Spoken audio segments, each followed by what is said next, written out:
Again, this is a synthesis equation with the normalizing constant 1 over 2 pi integrating from minus infinity to infinity of the frequency omega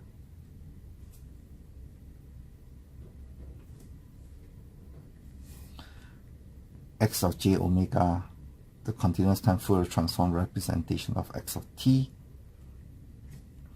And now we have an example where x of t is some function that we know, and in this example we choose to have a cosine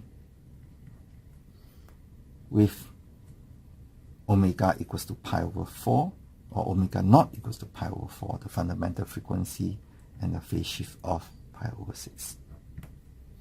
We can rewrite this equation in a complex exponential form because that will bring us closer to the Fourier representation. Remember the Euler equation, and we use the Euler equation to expand this out. The cosine is simply the summation of the positive complex exponential frequency as well as the negative.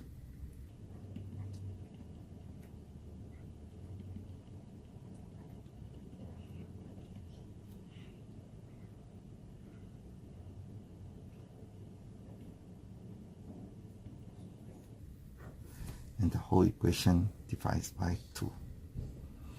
At this point, we can now try to reconcile the relationship between this representation to this representation, knowing that x of t is this equation. So if we do the by identification, what is x of j omega from this equation? It will be thus: 1 over 2 pi integral from minus infinity to infinity. To get rid of the 2 pi, we must have a 2 pi inside. A over 2 brings out from the above equation, and the e plus j pi over 6 for the positive frequencies. So we use the deltas.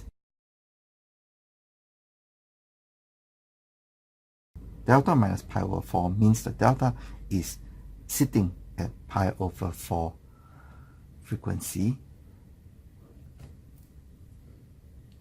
And then for the second delta, it is again multiplied by 2 pi over A2 E, and in this case the phase is now minus, and the delta is sitting at the negative frequency, therefore this is a positive sign. And then we have the whole expression of the integral with respect to d omega. So let's put the brackets together so that we are not confused. And we see now this green box is the expression for x j omega. We now plot the graphical representation of the a cosine pi over 4t plus pi over 6. We see that the xj omega is this green box.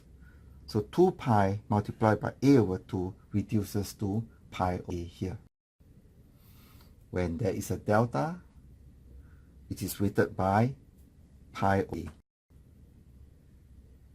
sitting at the frequency pi over 4. That is for the magnitude. For the phase, we have positive pi over 6 at the positive frequency pi over 4, while in the negative frequency minus pi over 4, we have the phase at minus pi over 6. This is the continuous time Fourier representation of x of t for this cosine wave. What about the continuous time Fourier series of this expression? In this case, the x-axis is k. Strictly, it should be k times omega naught, where omega naught is the fundamental frequency, and in this example, it is k times pi over 4. when we see that this is k times pi over 4, or in 1 times pi over 4, it is the same as the right-hand side. So the x-axis between the continuous time Fourier series and continuous time Fourier transform is the same. The difference now comes on the continuous time Fourier transform. The deltas are being used because in the synthesis equation, the integrals are being used. In the case of the continuous time Fourier series, the integrals are not being used. The summations of the ck terms are being used. So this expression or this sketch of the value is simply using the bar. And the bar will stop at a over 2, the height of the ck, or the amplitude, the magnitude of ck. We both plot the magnitudes are symmetrical, and we then plot the phase spectrum, and the phase spectrums we observe are odd.